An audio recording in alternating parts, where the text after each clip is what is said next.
Hey y'all, welcome to Nails in the Coffin. My name's Leanne, and this is where I do nail art and talk true crime, ghost stories, and urban legends. Tonight, I am going to be painting some nice, dreamy, French tip, glittery nails and talking about the Midnight Man game. I don't know if y'all have heard about this. I've been fascinated with it for quite some time. I think mainly because I would not dare play this game, but I've read stories on Reddit of people who have played this game and it is fucking terrifying. Let me just pop a disclaimer in here saying I'm not going to play it, and I don't recommend that you play it either. But I know there's some of you out there that are like, this is right up my alley. And hopefully some of you will find this just as fascinating as I do. So the Midnight Man game is believed to be a pagan ritual used long, long ago to either punish kids who disobeyed their parents.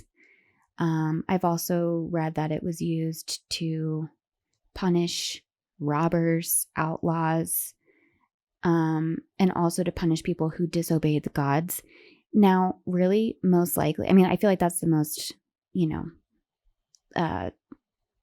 dramatized version of that, but I think really most likely it originated on creepypasta, as a lot of things like this probably did. But I think the creepypasta that popped up, I want to say back in 2010, was like, this is based on a pagan ritual.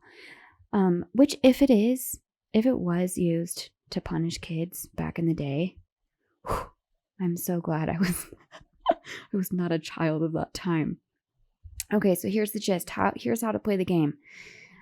Again, don't play it, but just for the sake of this episode, just bear with me. Okay, so the supplies you'll need is one candle, a book of matches. I've read before not to use a lighter, but in the things that I've pulled all this information from theghostinmymachine.com and also ihorror.com. Both of those sources said that you could use a lighter, a piece of paper, a pencil, a wooden door, and salt, just like a jug of good old-fashioned Morton salt. So to play the game, you write your full name, first, middle, and last, on a piece of paper, and then using a needle or sterilized kind of push pin, you're supposed to prick your finger and place one drop of blood on the paper, allowing it to soak into the paper. Already, I'm fucking terrified. Then you turn off all the lights in the house and you make sure that you're playing in a roomy house. All the stories that I've read, people have done it in their actual house. I think that's a terrible fucking idea to do it in your own house. Because as you'll see later, whenever you're dealing with paranormal stuff like Ouija boards and, trying to communicate with the other side, to do it in your own home, I think is a really bad idea, because if you invite something in and it stays there, you have to live there with it. That's your new roommate, It's terrifying. Okay, so roomy house. And then as midnight approaches, you're supposed to set the piece of paper in front of the wooden door.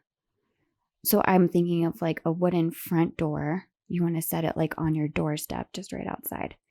Then you're supposed to light the candle and set it on top of the piece of paper outside the door. And then you close the door. Then next step is to knock on the door 22 times, and the final knock must take place exactly at midnight. Which, from what I've read, is if the final knock does not fall exactly on midnight, then it didn't work. And there was, I think it was on iHorror, it was said, if you're playing with several people and you have several different doors, everyone's doing this ritual at a different door, someone's bound to knock right at midnight. And this is what's called the invitation. Basically, you're inviting the Midnight Man into your house. Such a bad idea. So after the 22nd knock, you're supposed to open the door, blow out the candle, and then close the door again. I guess take the candle and then close the door again. So if you followed all of these rules exactly, you've officially invited the Midnight Man into your house, and he's accepted your invitation. He said, "Hey, bitch, I'm here in your house forever." It's terrifying. Okay, so the goal of the Midnight Man game is to avoid him at all costs until 3:33 in the morning. So for 3 hours, 33 minutes, you're supposed to avoid the person, the spirit that you've invited into your house. You got to keep moving around the house with all the lights off and your candle lit. So at this point, you've relit your candle. And within this time frame, you're supposed to be just constantly moving within your house. Thus why having a roomy house would be helpful. So legend has it that the Midnight Man can peer into your deepest soul and knows your biggest fears. If he catches you, he will show you your biggest fears, trapping you in a hallucination without escape. So yeah, that right there terrifies me.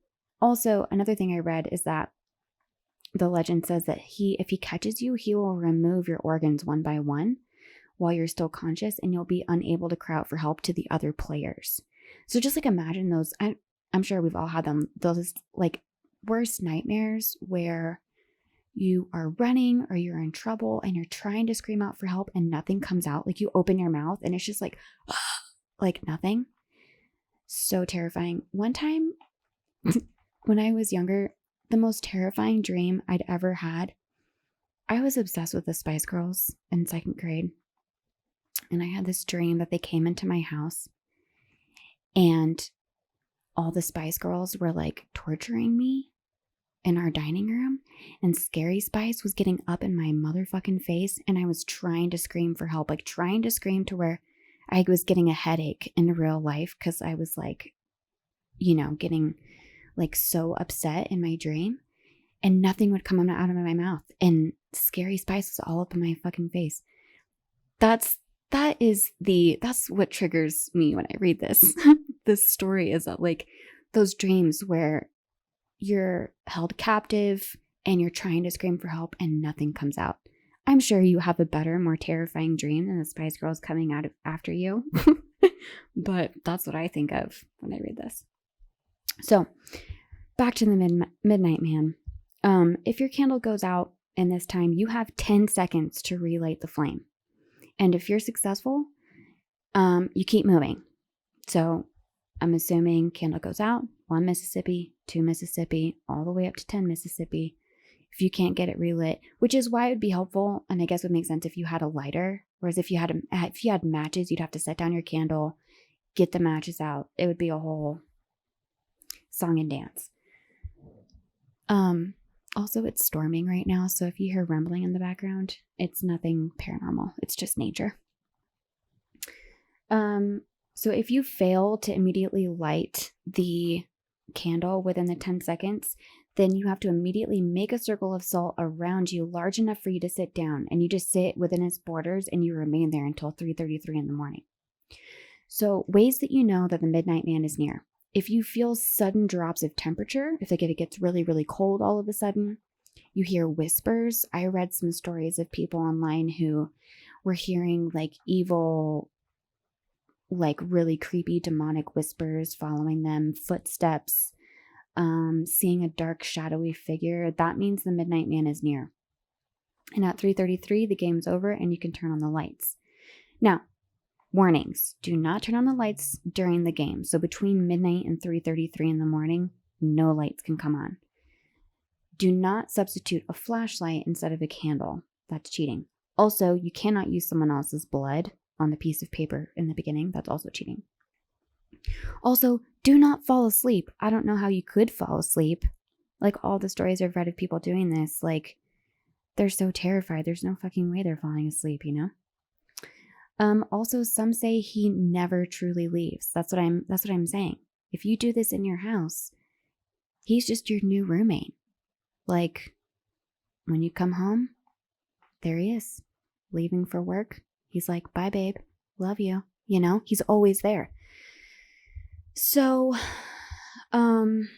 Yeah, that's freaking terrifying. I kind of want to read one story of a person who did the Midnight Man game. All right, so this is from Horseheader on Reddit. And they write, I'm just going to read you a little snippet of their experience. At midnight, we walked into my house, lit our candles, and commenced the game. It was pretty simple for a while, walking around pretending we could feel cold spots and basically playing the paranormal investigator. We played this for about an hour before we got bored. I decided I was done playing this dumb game and sat down on the couch with my candle and talked to Tom, who was feeling pretty much the same as I was about the game. We managed to talk for maybe 5 minutes. I was looking at Tom, and he was looking around when he stopped talking in mid-sentence, his eyes fixed on something. Without saying a word, I looked over to see what he saw. In that doorway was a very black outline, darker than pitch black, blacker than the blackness of the house outline in the darkness. This thing was standing in the doorway to the kitchen leading to the living room. It was almost human, but so much worse. His head was touching the top of the doorway, and its shoulder was touching the sides. The thing's arms were down near where my knees would be if I stood in that doorway. This thing's eyes were the darkest part. It looks like the darkness condensed so far that it created a hole in the world. It looked right at us. The only reason I know that this thing was not a figment of my imagination was that when I started describing it, Tom finished the description. We ran into my room, which had felt the safest the entire night. We did not shut the door, which was against the rules. If you closed the door, it would know exactly where you were. So we saw this thing pass the door and go down the hallway. As it did this draft, it created blew out my candle. A draft is too kind a word for this was a wind. I could not get it to light. I finally lit my candle at the 10-second count. Tom was freaking out about it, and I was desperately praying I didn't need to draw a salt circle. If I did, Tom would have to venture out alone, and I would be left sitting on my own in a circle of salt in the pitch black with no candle and darkness for company. At this point, we decided we need to get downstairs and stay there. Isn't that just the most absolute terrifying? There was another account that I read that somebody encountered the Midnight Man and saw that he had like red eyes and really long, sharp teeth. Either way, I never want to meet the Midnight Man. Sounds absolutely terrifying. So what did we learn? We learned not to play these games, people. I mean, it's so fascinating, but please do not play them. Stay away from a Ouija board. Don't summon Bloody Mary. Just go out and enjoy a Bloody Mary with friends over brunch.